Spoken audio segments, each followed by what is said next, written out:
to nhìn cú mà có tôi đâu. Thôi rồi tay tôi năng nói chơi lon nhà của kia chơi lon nhà của kia phi thọ cả piang phi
Và đêm tối bên trong tâm hồn từng dòng suy nghĩ ta xa nhau vì bình minh dẫu đi cô đơn ngày dài ta mong quên đi.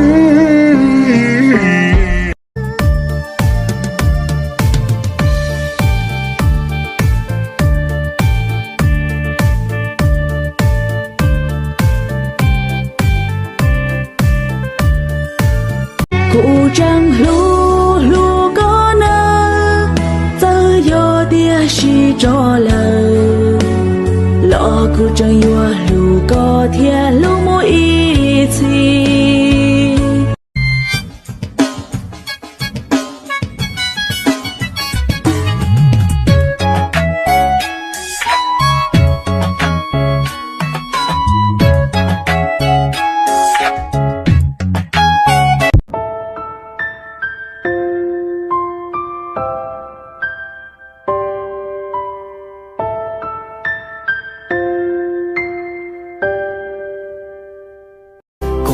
Trong ly tu ninh ta chỉ lư ta ly tu thọ giờ đi mua chỉ bỏ cái mua có từ ta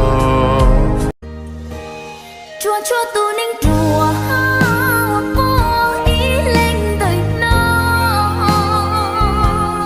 có những chuyện cho tia ước kén lưu trong bao giờ.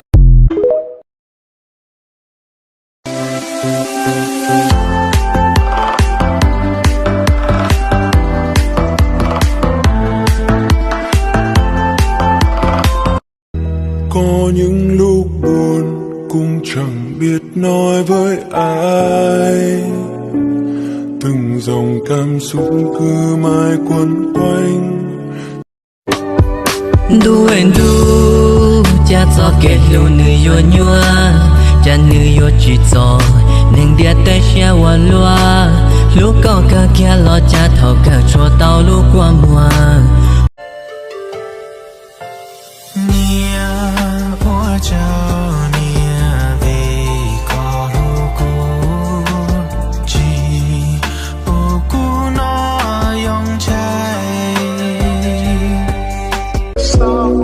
Mặt em lê loi một mình xoay người chưa thức giấc anh mới thấy yên lòng bởi điều vừa mới diễn ra chỉ là trong giấc mơ.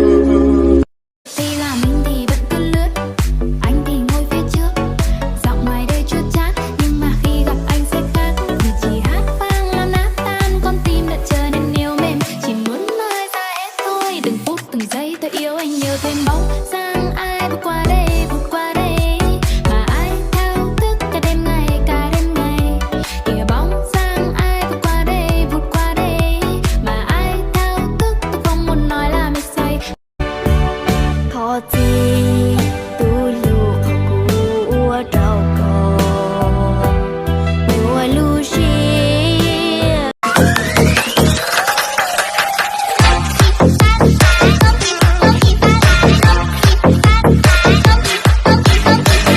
một ngày mệt nhọc nhỉ.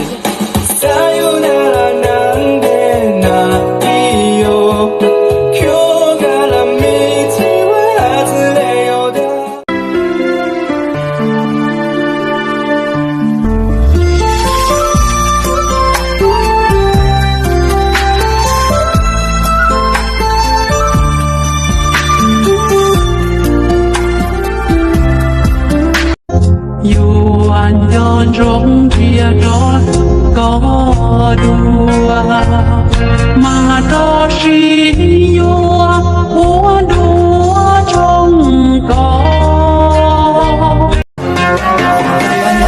những kỷ niệm xa vời dù nắm tay nhưng cảm giác không phải ngày xưa ta từng mơ nắm tay em là xây cả đời, nói đúng chứ không hề sai. Hạnh phúc không cần cầu kỳ, chỉ mong là có em kề vai.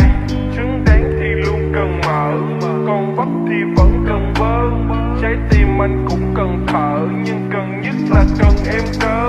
Anh không sợ con corona, anh chỉ sợ mình cô đơn quá đó. Vì sao mãi đến lúc khi trong con đã lớn thì mới hiểu những nỗi lo trong tim của cha, dành tất cả những ấm áp cho con bao ngày qua, chỉ vì con cha hy sinh cả cuộc đời.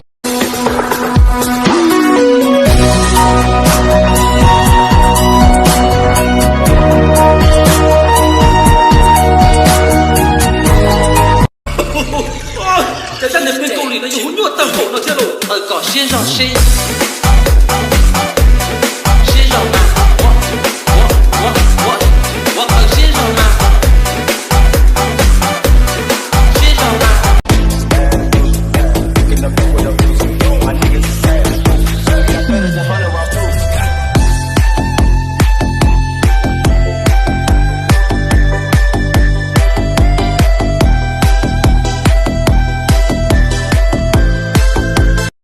cuộc khơi qua rong bóng bẩn lo lờ trâu lo chỉ dòng lông xiêm lông plơ.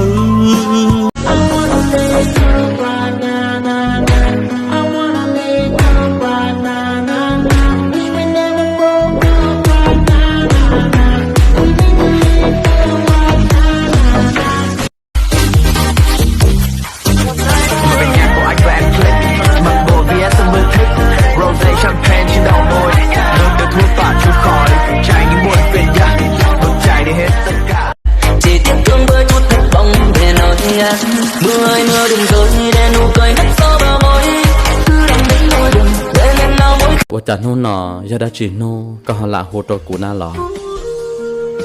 我要那么干部说报古，了要点轮都有冷呢，都有茶。Ông về rồi, anh nhớ mặc ít, tắm lạnh và không nghĩ gì sức khỏe anh nhé. Anh làm gì thì làm, miễn sao cứ thấy anh ốm đau là em vui rồi.